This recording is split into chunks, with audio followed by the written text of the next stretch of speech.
Hey, everybody. Welcome back to another episode of Restored to More. We are so excited for our guests. Clinton, why don't you let our guests or our listeners know about our guests? Yep, absolutely. Today we have John and Karen Rellos. Let me tell you a little about them individually. Karen is APSAP's certified partner coach. She is a Christian coach. She works with Dr. Sherry Keffer and facilitates Brave One groups, which is awesome. She also does individual coaching and a marriage ministry. She speaks at conferences, summits, churches, and has worked with different ministries for women for 25 plus years. So awesome work there, Karen. Oh my gosh, you're doing a ton of stuff. Way to go. But let's not leave out John, who's doing some great stuff too. John calls himself a corner man. I like that. Certified Bravehearts mentor, men's group leader for empowered men, speaker at conferences, summits, and churches as well. Guys, thanks for being with us on the Restore to More podcast. Thanks for having us. We're happy to be here. Talk to you guys. Well, before we dive in, I would love to have our listeners just hear more about who you guys are and more of your story, and how your story led you to what you've created today. And we might interrupt you a bunch. So just you go and we'll just keep jump in wherever. And our story is long, so we will try to condense it because we just celebrated our 39th anniversary. Wow. And we are in the 9th year of our restoration journey. So there's definitely those separate dates kind of thing. Mm. But we met when I was 15 years old. John was 19 on the beach in Southern California. And we fell madly in love. We weren't Christian. And so I think our relationship was based on a lot of sexual, intensity and passion and love and all of that. But we weren't really brought up with those values. And so John got himself an apartment on the beach, and I ended up moving in with him very, very young. I mean, I literally was still in high school, but I took the GED to get out to work full time. And by the time I was 18, we got married. And we were drinking. We even did drugs. I mean, it was crazy lifestyle we lived. We didn't have God. And so we got married, and then we ended up, literally we were sitting in a bar and he said, why don't we settle down and have a kid? And we got pregnant, and we had our beautiful little girl, Jamie, no joke. And she is the one, that's why we always share that, is because she is the one that God opened our eyes through her. Mm-hmm. And, having her brought me and, us out of that lifestyle, obviously. And we moved away a little bit from where we were living, not far, but just farther enough away that I was able to, focus on being a mom. And she was the best thing that happened to me and, and to John. And we ended up wanting to go to church for her. Wow. And then that's how God totally opened both of our eyes. And we're so blessed in that, wasn't just me, that his eyes were open too. And it was just we were just, all consumed with learning who Jesus was, and, and just not having that as our childhood. So with that, we became parents young, and then we went on to have 3 more kids. And so we had 4, by the time I was 27.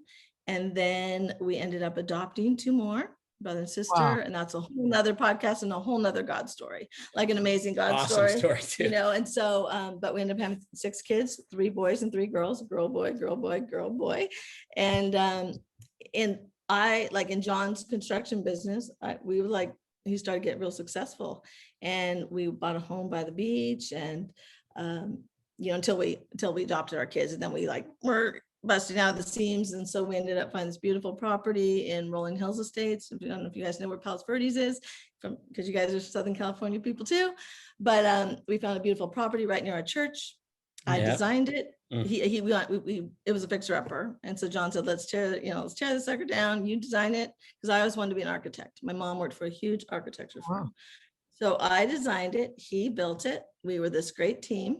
Kind of the White House, God's house. It was God's White house. Chip and Joanna. Before there was no Pinterest, there was no Chip and Joanna, there was none of that stuff, right? But ironically, I designed a beautiful farmhouse, white farmhouse with barn doors, marble counters, all that stuff. But Pinterest wasn't around. So anyway, it was a beautiful home. Yeah, we dedicated it to God, and we, like I said, we lived 2 blocks from our church. So it was awesome because we were able to host all the high school, junior high groups in our home. We ended up building a pool first, and that's where they'd come and swim and stuff and do baptism. Awesome. And then when we built the home, and it went on for 15 years. And so basically in those years, John was very successful. I was living my dream. Like my dream was, all these babies, right? Offering our home up, our marriage, ministry. Yeah. I gave John a 40th birthday party before we had remodeled, we did the house, and we danced to Shania Twain, You're Still the One. And that, like, our friends like serenaded us, like 250 people. And it was like my, my dream, like, you're still the one. And it was like this beautiful moment. But I'll never forget, he would look at me with a disdain after that, like it didn't mean the same to him. Right. And that's where the story wasn't things started to turn. Yeah, things started to turn. And now, mind you, let me go back. All of the falling in love, John came with cases of Playboys. There were strip clubs. There was lots of lust, but not being Christian, I thought that was normal. But I'll never forget not feeling enough, 16 years old, right? Tiny little body, whatever. But I remember looking in the Playboys going, well, I'm not that, and so there was always this underlying problem, but I didn't really know. I thought it was normal. So here we are, fast forward 25 years after the party I'd given him, and things started to get tough. Right? I mean, do you want to jump in anywhere? Yeah, keep going. I mean, okay. And then he decided to give, I'm 5 years younger than John. So he gave me a 40th birthday party in our big, beautiful home, 250 people. And he got really, really drunk. And again, John, you can share about his fathers, but he came from a lot of alcoholism and multiple fathers and a very traumatic childhood. So he never drank a lot once we had our baby and stuff. We had stopped all of that. And now he was starting to get drunk and just, a lot of anger, abusiveness. And so at my party, he was dancing and hanging all over different women. And, even to the point I walked out and he was hanging all over a neighbor's wife. And I was humiliated because it was my birthday, and they didn't stop when I walked out. And that was probably one of the most painful things for me, in our marriage, because I was just so hurt by that. I felt so ashamed that I wasn't celebrated. And I would bring in my pain. And that's where he got angry and pushed me away. So over the next couple of years, it just got really, really ugly. This went on for 8 years of contempt for me.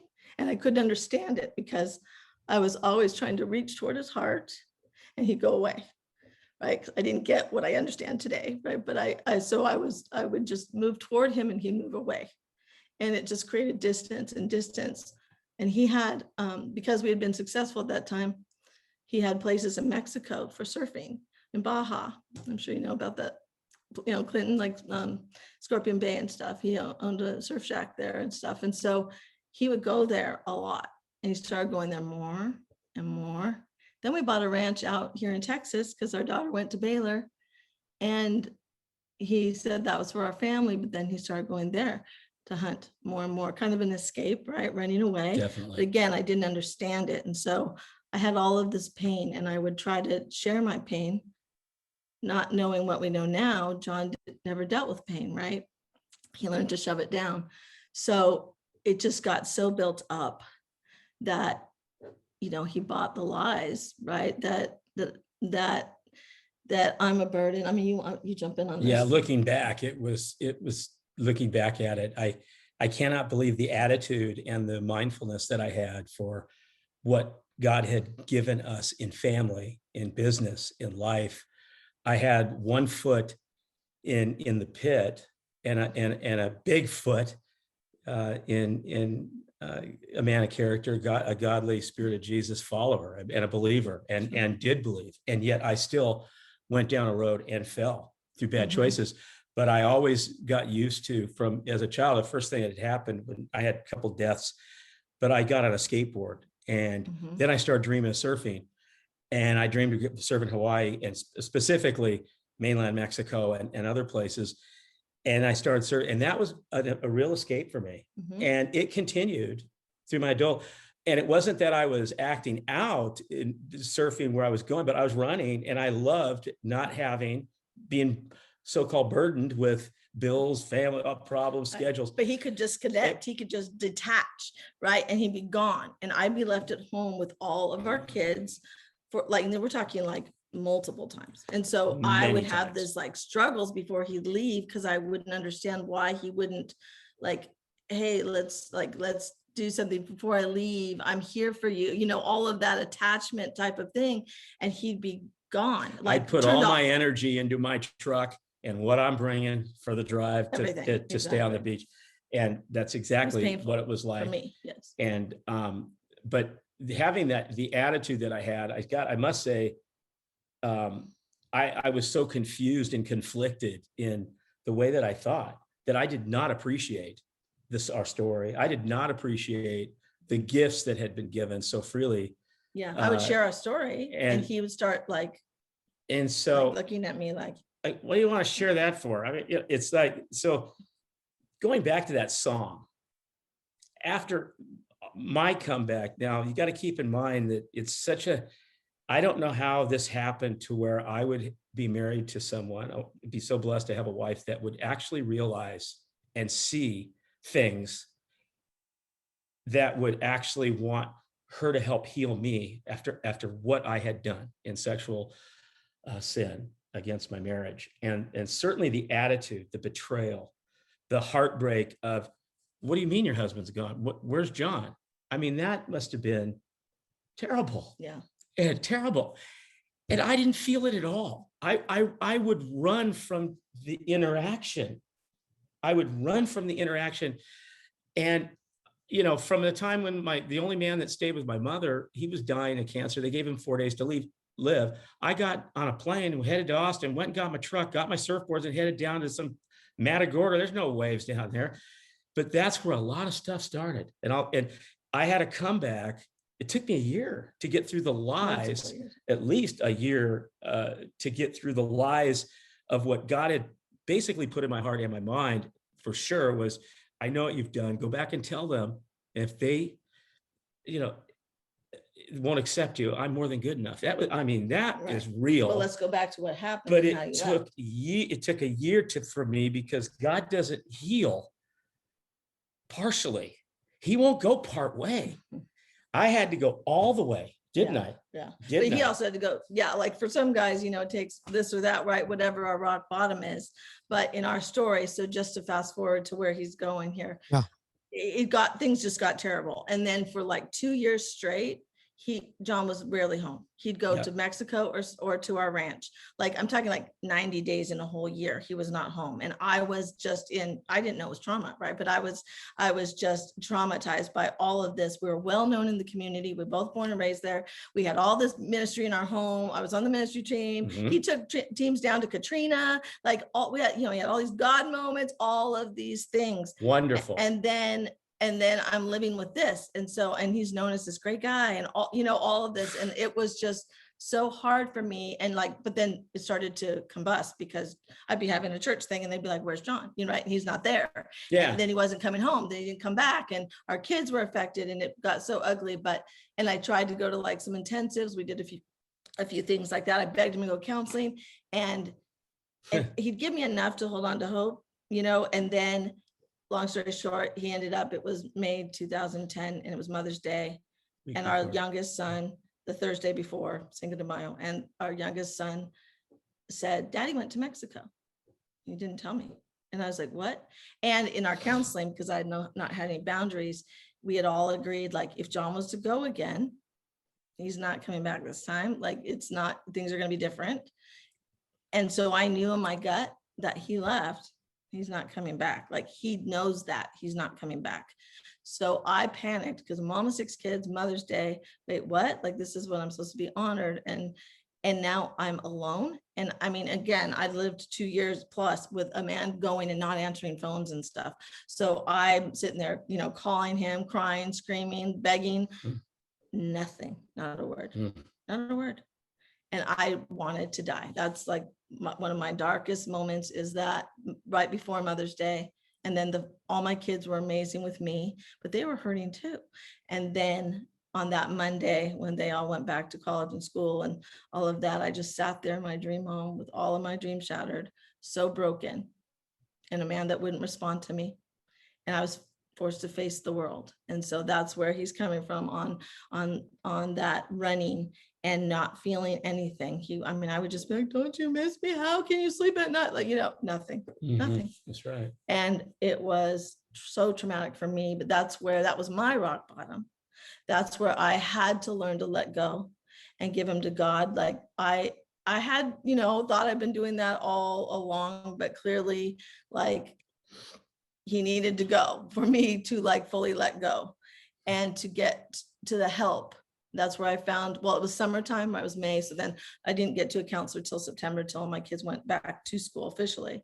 And that whole summer was the hardest summer of my life. I mean, I was just so broken, and life was still going on with my kids and all of that. People talking, and even in the church wasn't there for me. They hurt me. You didn't know what to do with me. I mean, it was very hard. And so, and with a husband that went blank, and they all knew him. Well, they all knew us very well. Very well. So it was very. That I went into hiding.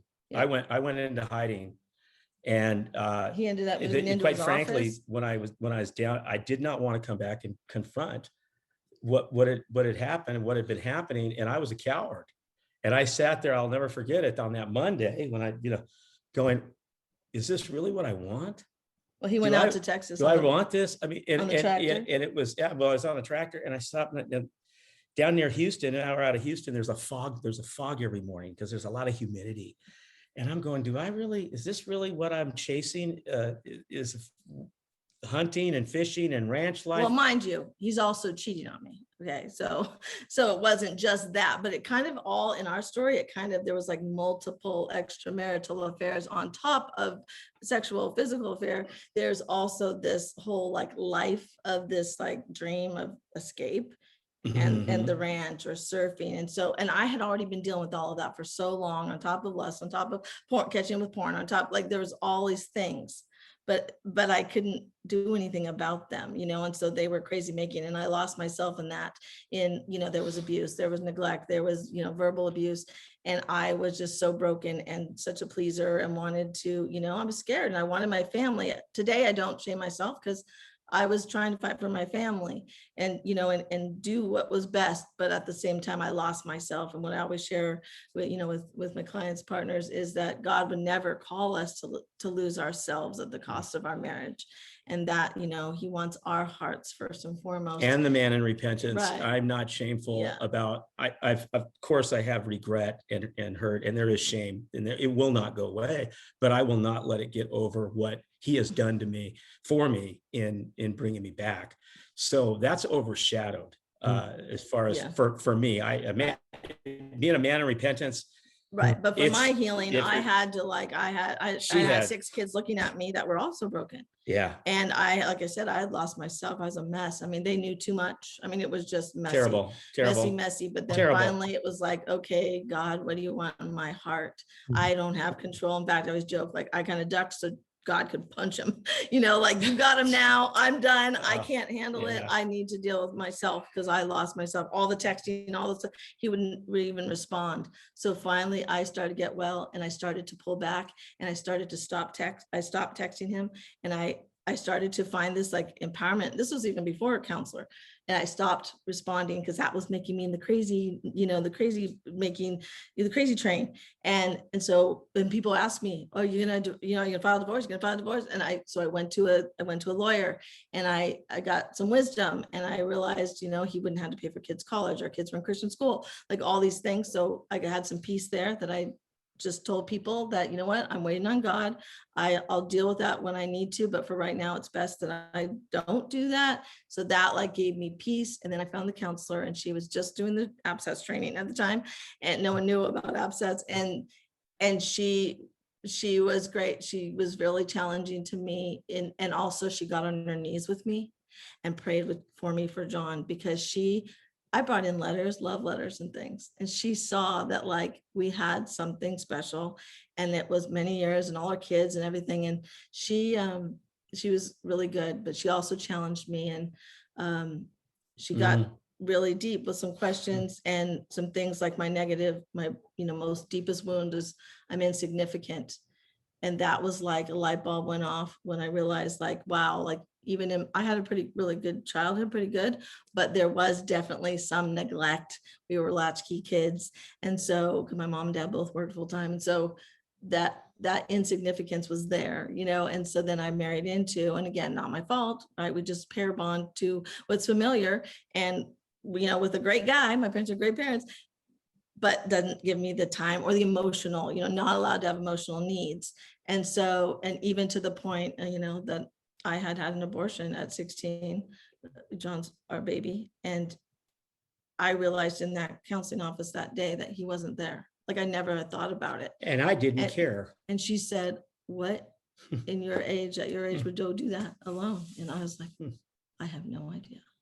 And and I just share that, humbly and honestly, biggest regret of my life, right? Like that's the one thing I have the biggest regret over. And I've worked through all of that, but it's real. Just to know that like I didn't even have him come. I don't remember crying or yelling, telling him I need him there. Yeah. Right. And so that is where my healing journey, I started to find my worth, and I started to have boundaries, and I started to protect my kids and started to get well. And then I started to look at him and have compassion and understand from a distance, because he was a mess. Yep. He was a mess. Yep. And I was looking at him going, wow, as I started to get well, and I don't mean it in a judgy way, I just mean it like, wow, I started to see truth, and I started to understand that wasn't about me. Didn't matter what I looked like. And I always tell him I was at my best rocking shape ever. We were successful. Like everything was like at its best when he left me.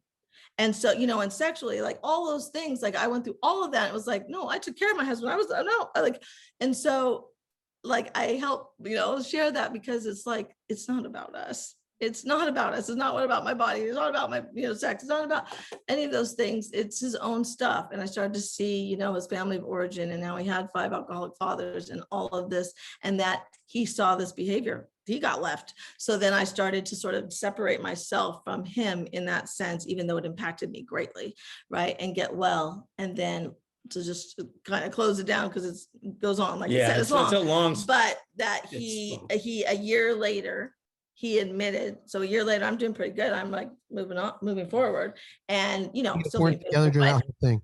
And you guys weren't together during that whole part that year.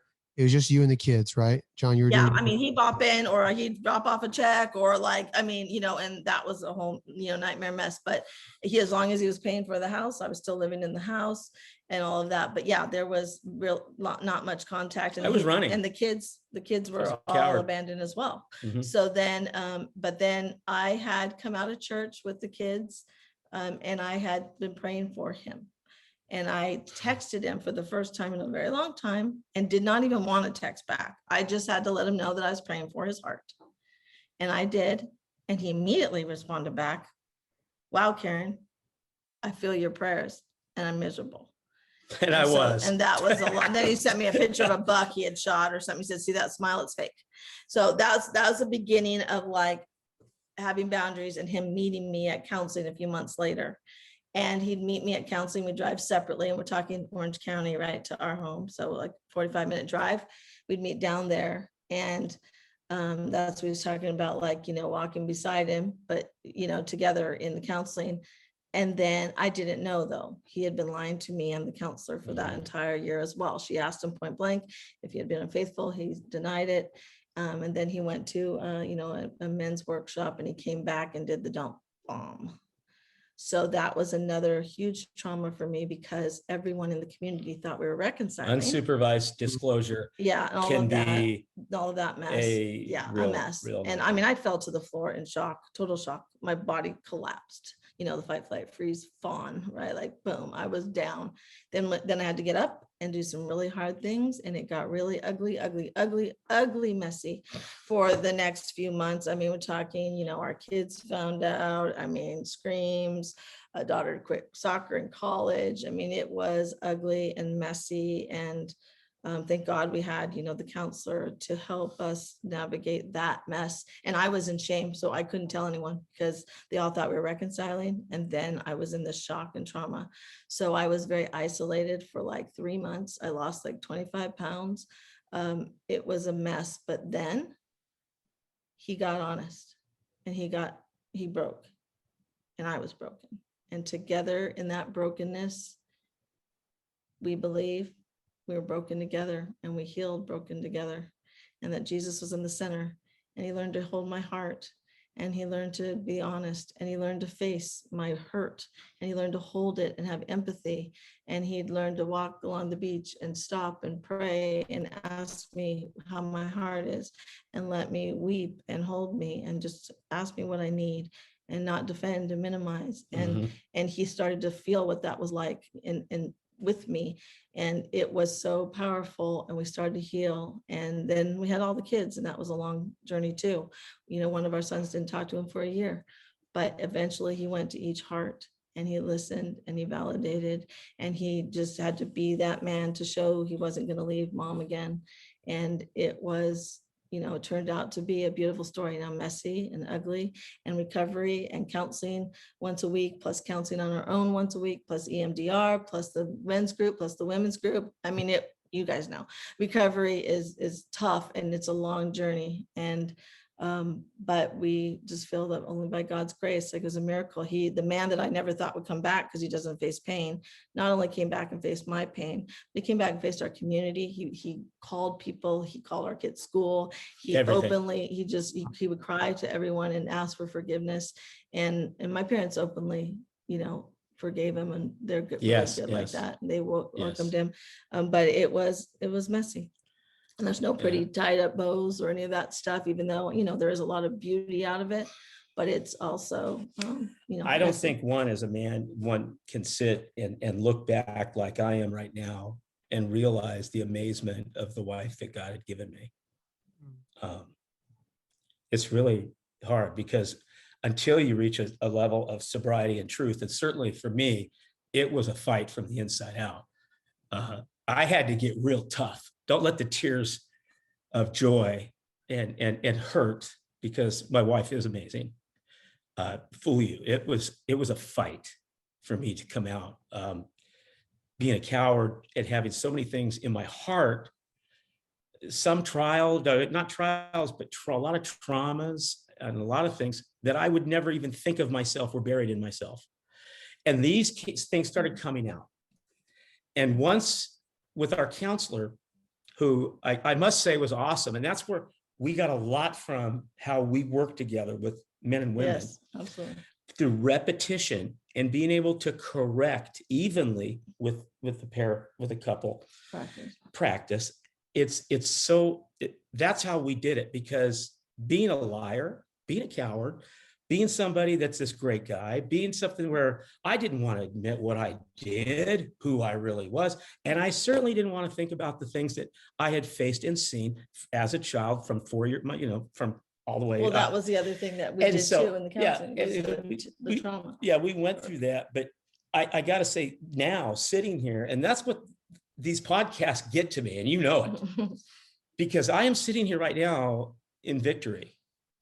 And have to stay in victory through brokenness, and still have to fight every bit as much as I did 9 years ago to stay consistent. And you know, it is hard. It is not easy for me, because I still want to turn away, you know, let's look to tomorrow. You need to go back and you need to look. But I'm in amazement of how she just told the story, how I feel now about it compared to what I felt in our life. And go back to that song. Yeah. The song, that Shania Twain song, we came back after sobriety, 3-4 years. We're into this, and we're in Florida, and we were speaking at a conference. Love, I mean, godly women are amazing, by the way, our women. But anyway, I'm not going to say. We're in the rental car. We're in a rental car. And wait, first real quick, he didn't want the rental. He wanted a convertible. So we switched our rental car and got a convertible because we were going to go spend a couple of days alone. Now the conference is over. It was special time. And it was special time. And we're driving. So we switched the car. We got the convertible and we're driving down the road and we're trying to get the top off. So we're going to pull over in a gas station. And guess what song comes on? Well, I automatically start to turn it. And I reached for the thing to turn it off too. We both, I mean, I learned to do that, right? Like, you know. You don't want to hear that song, bring us back to that. I don't want to talk about that. But I turned the car the wrong way in the 7-Eleven. We pulled over, we turned that thing up. And wasn't that the greatest? We both wept. It was the most beautiful, amazing moment, I think, in the last 4 or 5 years. And so what we were both just because he was like, I'm so sorry, I missed your heart. And I was like, it was just like, you know. And this is when we are recovered. We're in restoration and things are good and we know better. But it is amazing to look back. But all the layers in what we know now still need to take place. Right? Yeah. And what we know now is so special because what she was explaining, no one would know how special she really is, truly, to design of a house, being a mother, being the Christian woman she is. She's real, the real deal. But I got to say something. I didn't deserve it. And I look back at that and I get hurt. Now, could that be why I could not live with myself with whatever I had, including I could go, you talk waves, whatever it may be. Waves of women. And, forget just for me, you know, the freedom of doing what I wanted to do. That's what I was in love with. And you told me you left me for freedom. And also I would make a judgment on, well, the south swells aren't hitting unless they only go some certain time and I got to stay longer. And I wouldn't tell you I'd miss you. I'm staying for the swell. So what I'm getting at, I guess, is I came to a place where I realized this girl that I met on the beach, I couldn't live with myself for what I'd done to you. And I had done it all to you. And I'm sitting there going, what do I do? I can't live with myself. It was at a ranch that I had designed a ranch too. And I didn't know I was designing it for him, for a place to be unfaithful to me. I was designing it for our future grandkids, and we love Texas and we were still living in California. And so I designed this cool ranch for, you know, him to be unfaithful unknowingly. But there he said he sat at the ranch with the wall that I had built, all the stone wall. And I used to pray for his heart of stone to be soft again. And that just God is so good because he sat there looking at the stone of his own wall in his heart and said, like, this, like, but it also reminded him of me, like that I designed the house and the stone. And then he started to. I kept thinking about the girl I met on the beach that took a chance with me and went so far, and the love. I could not live with myself, and no matter what anyone would give me or go anywhere with what I had done. And that still took a year from there for me to make a real comeback because I had to go all the way. And so when I started going all the way, that's why when I work with men, and you know, I call them they're my brothers. I can't judge anything anymore. I don't judge. I don't even think about what sin is there. I don't even think about the type of sin, nothing. I look at it as a man has to fight, and I had to fight.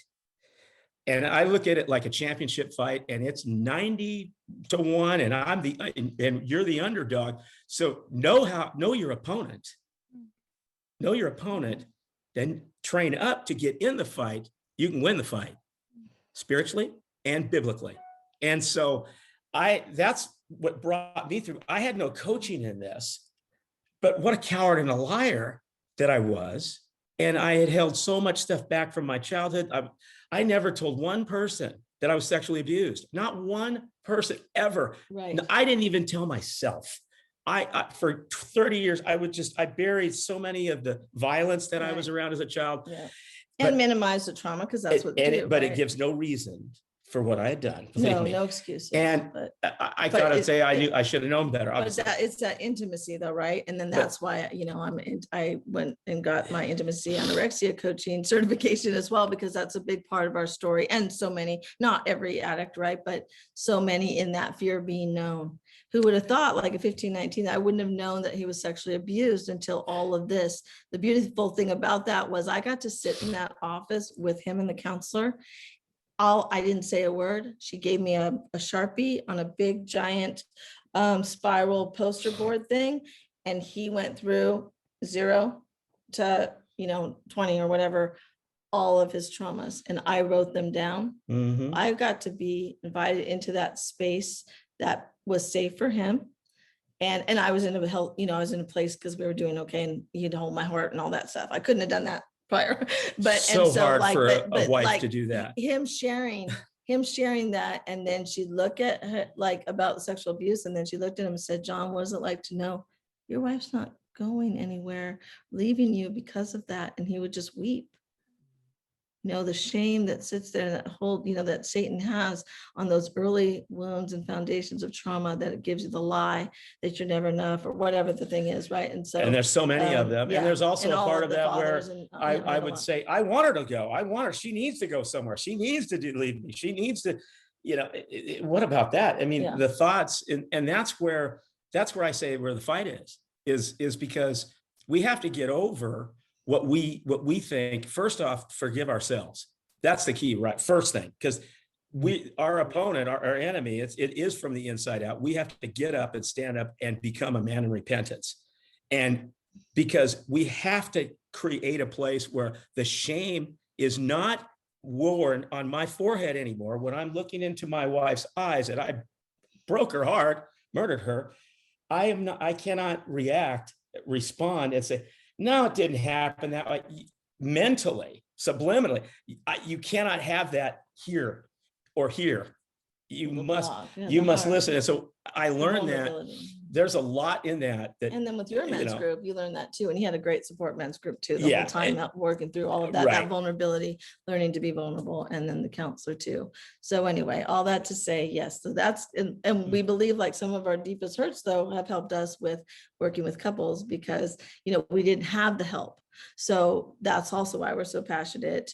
God taught us a lot. Yeah, the traumas he didn't know about. So he helps the guys with, with their traumas and stuff. And for me, with women and having my husband leave, that all the brokenness for me and how important it is to have a voice. And I work kind of, my specialty is like in that messy middle, with the women waiting with their husbands not in full recovery yet and all of that. That's our, and that, that's our passion. Share all that because I lost myself and I overcompensated and I did all these things, right?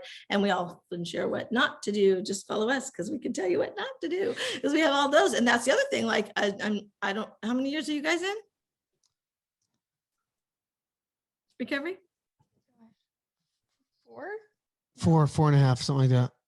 That's awesome. Yeah, 4. that's it. Yeah. So, I mean, I'm sure you guys have had bumps along the road too, right? I mean, there's just so many bumps along the road. And like, we've had things with, I won't go into all of it, but where like a Starbucks person is like, hey, John, we walk in and it's a woman. And like, like things like that. Then I'm like, huh? Right. And it like causes a whole scene. And we're like, wait, what? A woman walks up to us at a dinner and says, hey, John, and walks up to her like, wait, what? And like, we had to deal with all of those things. And how did this Starbucks woman come about? I'm giving a testimony on marriage in Starbucks. And this is where the fight comes in. You must not divulge, have boundaries. I have a boundary list. Yeah. And I will not have Facebook. I will not have Instagram, of course.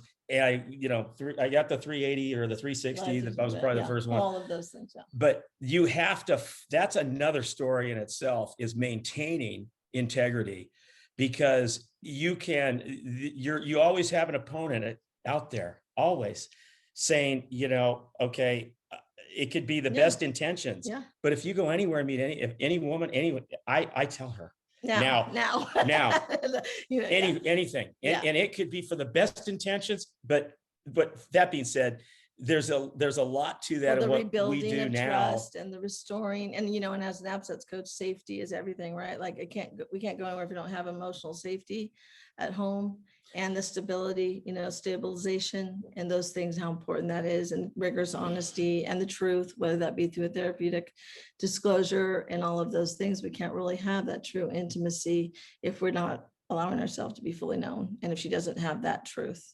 So so that kind of sums it up. I'm sorry it took so long. Yeah, sorry about that. There's so much to it, you guys, but we love the fact, Clinton, I love the fact that you're a younger father, and both of you, a younger couple, because I know that we have a lot to be able to give to the younger. I love having the younger men because they got to know what the heck, who the opponent is. And, we got to know who we're in the fight with. It's not our wives, and so that's my passion, is that I'm able to give a direct and concise realization that it's a fight.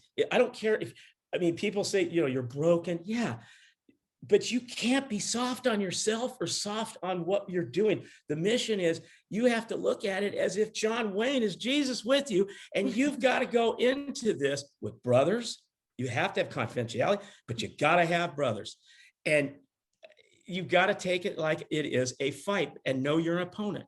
It's not her, but it's what you think she thinks about you, or what you think you're saying about, no, that sin wasn't the way it makes you feel. On the healing. And it's so important. And a lot of people miss, in other words, the encouragement. That's why I say the corner man, because I encourage to fight for us as men, to fight for our families. God is not weak. God is not going to do the fighting for us, the Spirit of Jesus. He's not going to fight for us, but he says he will rescue us. So it's our responsibility to fight. I need to continue that fight. In our relationship all the time, but it's real. And when somebody gets it, this is the gift from the Lord. When they get this, what I learned, crazy how I learned it through boxing and through the only man that ever stayed with my mother when he died. I came back the Friday, my Redeemer had the sins. It says, if God held me for a year, I'm going to heal you. And the only man that you always said that ever encouraged you, they gave him 4 days to live. Well, he lived a lot longer. That's another story. But on Friday, I came back, and on Monday, I was able to go to him in confidence and share Christ with him. And he accepted Christ, and he never talked on his death. again. He died four hours later. What I'm getting at is it is a fight, and men can't be sitting back on their heels and sitting back, I'm weak, I did this, I did it. Yeah, you did. But you got to get off the mat. You got to get out of the corner, and you got to go forward. And so what I've seen, and there's so much in it that, thank you, honey, for being being here. But it's like, there's so much that I've learned that I know from what God did for me, because I was a coward, liar. And so it's like, I look at that and I'm so thankful. So thankful, but don't let the tears of thankfulness drown out the fact that you got to be tough. You got to get out and fight for yourself. You got to fight from the inside out. For yourself. I think that's you got to know your opponent and know the opponent out. Then you can fight the opponent. That's the key for me. And so what's a blessing, I've never asked for $1 for everything that I do. I've seen pastors come back because they fought. It's amazing. But when they don't fight, I see them for years. It's just, it's hard. It's hard. But and that probably answers your question that I think you were going to ask about the the thing that what was it, the misconception, right? And just that, recovery. Sobriety isn't just recovery, right? It's an ongoing definitely fight, and it's ongoing, and that's why I don't know if you want to segue into our couples group, but that's why that's what I was going to ask you next. So keep going. Clinton, you guys, I'm not a crybaby. I don't look at. I'm a fool me, John. You're gonna fool me. I encourage men to step around and think the right, get rid of the stinking thinking, and get into your wife's heart and get into, the forgiveness and just see how the healing works, because it is absolutely amazing. I've never had a feeling in my life. I could take off on 30-foot wave at Jaws, and I get nothing surpasses the fact the first time that in that counseling office, I saw her smile and happiness. I couldn't believe it. All because it was coming to light, because what can't be healed if it's concealed. Right. And when it came out, you guys, I was blown away. And that's what my prayer is. Of the heart, right? And like Charity would know, like that, we need to be heard and validated and just share the hurt. And you guys don't have to fix it. It's just allowing us to share what we're feeling and just to, try to put yourself in our shoes of what that would be like. And that, I know that's easier said than done, right? But that's where so much healing, takes place, in that sense. And so therefore, yes, Clinton, the redemption road, our mission is to provide ongoing support for couples as they navigate the journey. And again, ongoing, whether it's 9 years, whether, whatever, I mean, whether they're coaches and husbands, I mean, whatever, but it's something we wished we had, that we could just be together in a community that's ongoing and deal with whatever comes up in the topics in a safe space that's not social media.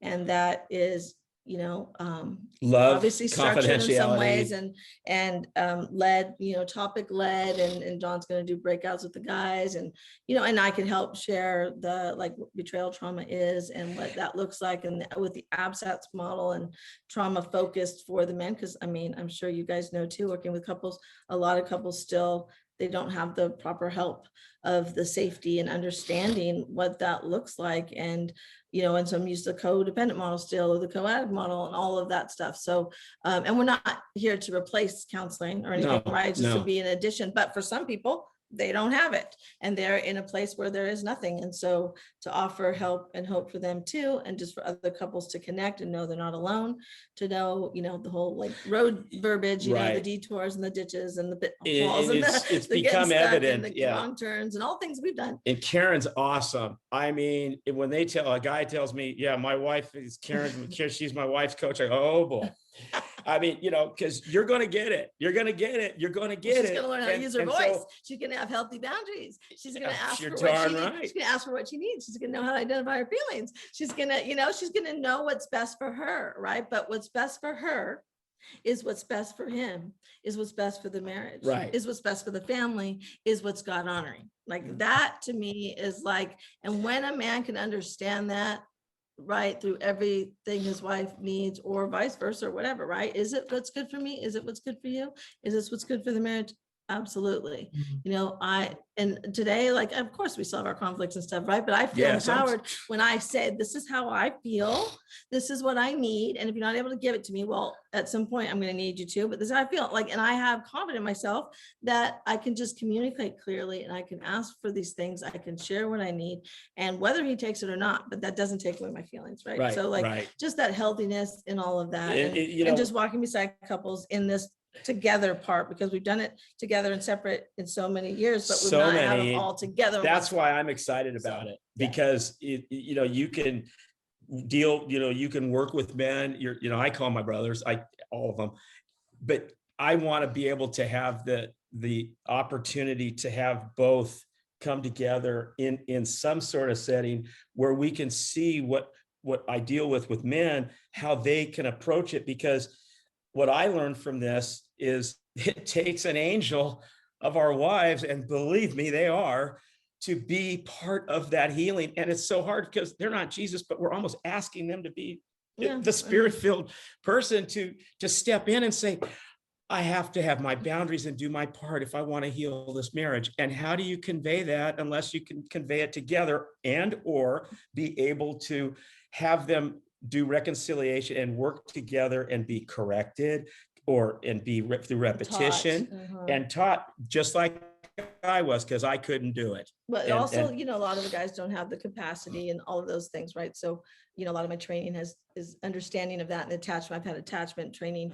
things like that, understanding where attachment patterns come from, and then the attachment injury from betrayal trauma and all of that too, and just how that needs to heal and be safe. We do need to know, like, are you there for me? We do need that responsiveness, that non-responsiveness that I got all those years, right? That terrible. Like all of that caused so much stress, and that intimacy avoidance, and those roadblocks and those barriers that get in the way, whether it be shame or whether it be creating distance because of fear and all those things, right? But learning to move toward her. And then of course we have, as you know, Terry, we need to take our part in moving toward them. But again, that we need safety in order to do that. So not to, minimize that, but that's our heart, is to provide an ongoing group for that, and we don't know what's going to look like. God is going to, you know, that's why we want our founding members to kind of come in and be a part of it and interact and help us form whatever that's going to look like. Like, we want to hear their feedback and all of those things, but I think it's going to be pretty awesome.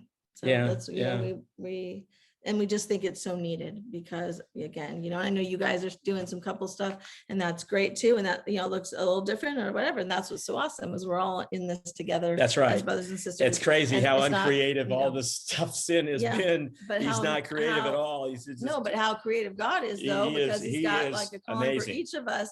That's not like competition. It's like, we're in this together with the same heart and passion, out of the pain, and that he does have these unique callings for us. I mean, it's a beautiful thing. And I'm like, the 9 years I've been in it, like all my coaching sisters and stuff, like it is such a beautiful gift out of the ashes, you know, and it doesn't minimize the pain and the heartache and all of that stuff. No, but to like, you know, and I'm at the point now where my clients are becoming coaches and things like that, you know, where I see, you know, someone who's had to get divorced, like now we've gone to weddings, there's a remarriage of some, you know, with a great guy, whatever. And so like, it's just a beautiful gift that I wouldn't change for anything. And mind you, I thought I was going to be, well, I didn't think I was going to be, but I mean, like with the whole like designing thing, our house was in country home, country living. We were published. Like you know, we were doing all, like I was like the photographer, had the 6 kids, did adoption. Like, oh, I could have been like that blogger, right? That like had it all. Oh God. You know, I laugh because I'm like, well, God had another story for me. Like mine's the shattered story. Mine's the broken story. But you know what? I would not change it for neither anything. would I. I would not. No. I mean, this is real. This is authentic. There's no, you know, like we are openly broken. We share that all the time. And that, you know, we hope we've encouraged hearts today, and that, you know, if anyone's interested in joining our group, that's going to launch just in like 2 weeks, that they can pre-register, and they can, and I think I gave you the link, and you can pre-register, and we're going to, you know, get going. And if they have any questions, they can reach out to me too. I'm happy to share. Right. I'll put that in the show notes. So all the listeners who are listening right now, if you want to be a part of that community, it will be in the show notes. Thank you guys so much for sharing your story. Oh my gosh, you guys are a power to be reckoned with. And you can just see God's restoration, his hand and healing power all over you guys, and just hope. And I know that our listeners are going to be so encouraged. And you are the couple at the light. You're the light at the end of the tunnel. You know, where a couple just is like, I don't know if I can make it. It's so dark in here. And you are that little glimmer of hope for them when they're listening to this today. So thank you guys so much for doing what you're doing.